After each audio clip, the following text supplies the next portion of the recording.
before the beginning of anything at all, particularly before the beginning of each of your days, if you are so willing to allow that. A moment not of abject surrender to some higher authority, but rather a friendly greeting to the angel self. As you re-enter your bodies, as you awaken to the illusion of your day, there comes a moment that is most precious, a moment that is so frequently missed, so readily overridden by the habitual response to yourselves and to your day, that I believe it bears mentioning now. The soul hovers a bit above the human form as it returns from its nightly flight.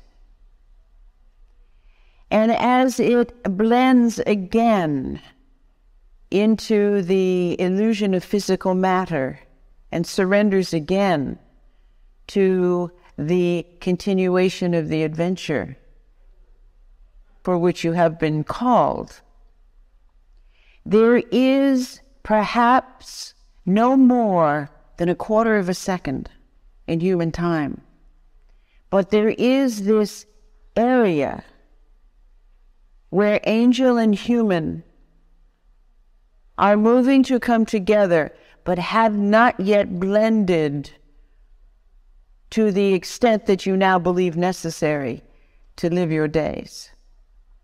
And in that time, that interface between heaven and earth, if you will, are the elements of infinite possibility. Now, what do I mean by that?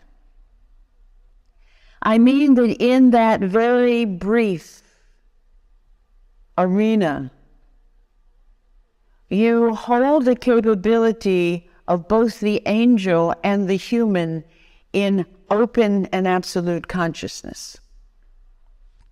You know now as you sit, you can be aware of a centered self. You can imagine the divine self. Sometimes you can even feel the presence of it moving very gently, though amorphously, through your life.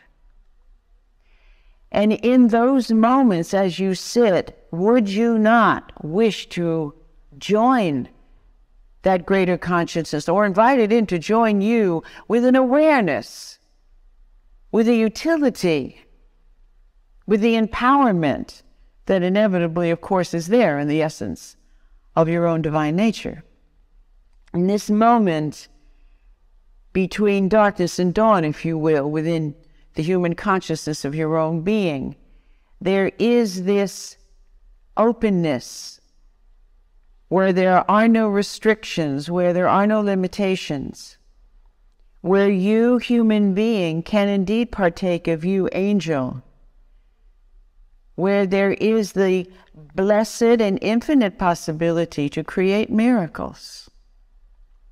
If you are ill, that time when there is the dawning of the coming together and yet not the completion of it, in that time you can, and allow me to stretch your minds a little bit, you can move to the miracle of your own recreation with consciousness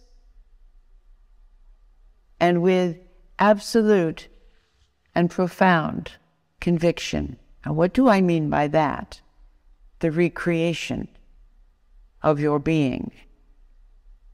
The moment of your conception was not a moment that was blinded to you. Indeed, as the moment of conception took place, the angel awareness was very present. And as the blending, if you will, of the sperm and the egg took place, you, the master designer, the genius architect. We're absolutely in charge of the arrangement of, if you will, the DNA factors, the genetic promise. And you created in the moment of your conception the being that you are now.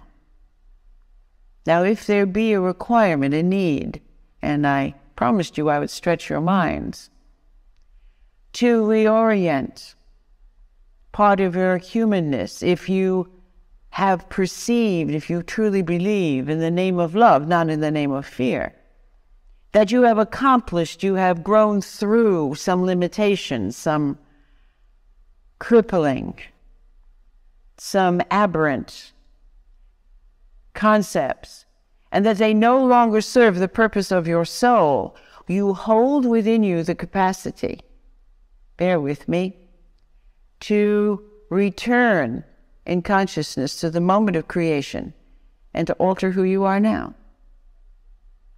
That is just a gentle thought I wanted to begin our time together offering you. For it seems as though one does indeed carry one's schoolroom with them, and then one knows one is ready to graduate. And the question is, now must I die?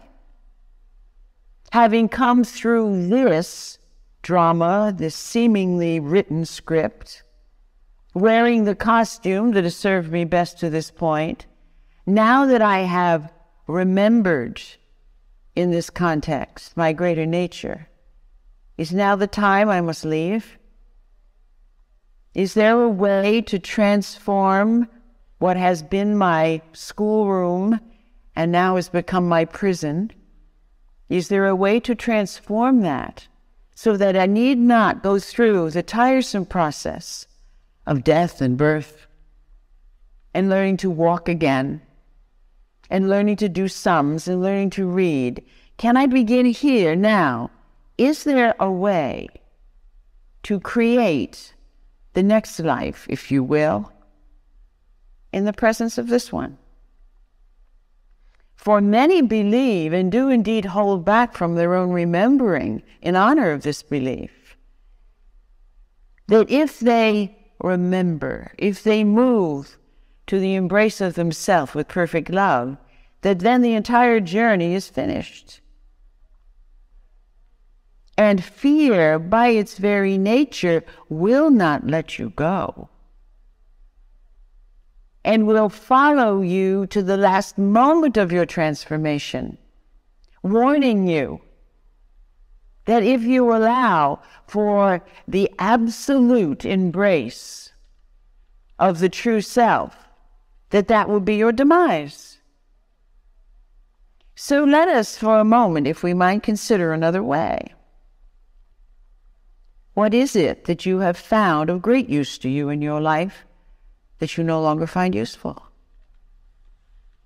And that with gratitude, and it must be again with loving gratitude, for one cannot dispel of anything at all if the motivation is fear. But where you have come to recognize and to embrace, to truly, compassionately embrace whatever it is that has called you pain or concern or growth in your human life, be there not a way to do it? Or must you walk with the crippling? Must you remain with the limitation? Must you forever be reminded of the embattlement that has taken place? And so I begin by offering you this time between the beginning of awakening and the complete awakening, when, as I have said, angel and human come together, that moment, and you all know it, allow yourselves to be open to perceive it. In that moment, all things are possible. All things are possible in the name of love.